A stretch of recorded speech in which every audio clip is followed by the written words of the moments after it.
இந்த position ஒயிட்டால win பண்ண முடியுமா? ஸோ என்ன பிரச்சனை அப்படின்னா பிளாக் வந்து குயின் G2 செக்மேட் த்ரெட் கொடுத்துட்டு இருக்காங்க பிஷப்போட சப்போர்ட்ல. ஸோ அவங்க ஒரு மேட்டிங் அட்டாக் கொடுத்துட்டு இருக்காங்க. இந்த மேட்டை ஒயிட்டால டிஃபெண்ட் பண்ணவே முடியாது. ஸோ டிஃபெண்ட் பண்ணவே முடியாது. இந்த பொசிஷன் ஒயிட்டுக்கு மைனஸ். ஓகே, ஸோ இப்போ நமக்கு பொசிஷன் மைனஸ்ன்னு தெரிஞ்சிச்சு, நம்மளால வின்னே பண்ண முடியாதுன்னு தெரிஞ்சிச்சு. அப்போ நம்ம என்ன பண்ணணும், எப்படியாச்சும் இந்த கேம் ட்ரா பண்ண முடியுதான்னு பார்க்கணும். ஸோ வின் வரல அப்படின்னு சொல்லி டக்குன்னு விட்டுற முடியாது, அட்லீஸ்ட் ட்ரா வருதான்னு பார்க்கணும் இல்லையா? ஸோ நமக்கு நிறைய வெரைட்டி ஆஃப் ட்ரா இருக்கு. ஸோ ஸ்டேல்மேட் இருக்கு, ரெபிடேஷன், பர்பச்சுவல், இது மாதிரி நிறைய இருக்கு. ஸோ அதுல first type of draw stalemate. Okay, இப்போ நம்ம ஸ்டேல்மேட் பார்க்கலாம். இவ்வளவு பீசஸ் இருக்கும்போது எப்படி ஸ்டேல்மேட் பண்ண முடியும்னா ஜஸ்ட் பண்ண முடியும்.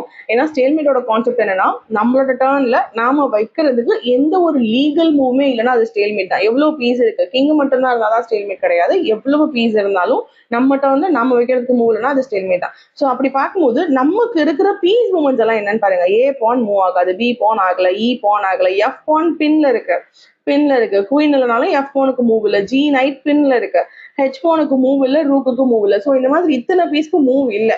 ஸோ அப்போ நம்ம ஸ்டேல்மேட் பண்ணும்போது நம்மளோட எந்தெந்த பீஸ்க்குலாம் மூவ் இருக்கோ அதுக்கும் இல்லாம பண்ணிட்டோம் அப்படின்னா அது ஸ்டேல்மேட் ஆயிடும். ஓகே, ஸோ இப்போ இந்த 3 பீஸ்க்கு மூவ் இருக்கு, அப்போ இந்த 3ஐயும் நம்ம கொடுக்கணும், இல்லைன்னா பின்னாக்கணும். ஓகே, ஸோ ஆன்சர் என்ன அப்படின்னா ரூக் இன்டூ D8 செக் அடிச்சுதான் ஆகணும். ஸோ அடிச்ச உடனே again queen D1 check. Queen D1 check, நான் குயினையும் அட்டாக் பண்றேன், நாட் குயின் D3. டிஃபரன்ஸ் என்னன்னா, ஸோ செக்குக்கு அவங்க கிங்க மூவ் பண்ணிட்டாங்கன்னா குயின் டேக்ஸ் குயின் போயிடும். கண்டிப்பா குயின் இன்டு குயின் அடிச்சுதான் ஆகணுமா? குயின் இன்டு குயின் அடிச்சதும் இப்போ ஸ்டேல்மேட். ஏன்னா பிஷப் எக்ஸ்ட்ரா ஒரு மூவ் இருந்துச்சு இல்லையா, அந்த பிஷப்பும் இப்போ பின்னாயிடுச்சு.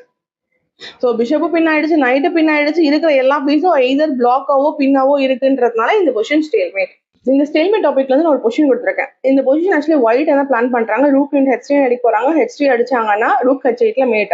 கிங்க சேவ் பண்ண ட்ரை பண்ண முடியாது, இந்த பானும் குயின் ஆகுது. கிங்க மூவ் பண்ணாலும் H3 அடிச்சு அந்த பான் எனிவே குயின் ஆகுது. ஸோ இப்போ இந்த பொசிஷன் ஒயிட்டுக்கு எனிவே அட்வான்டேஜ். பிளாக் எப்படி இந்த பொசிஷன் ஸ்டேல்மேட் பண்ணி ட்ராப் பண்ணலாம்?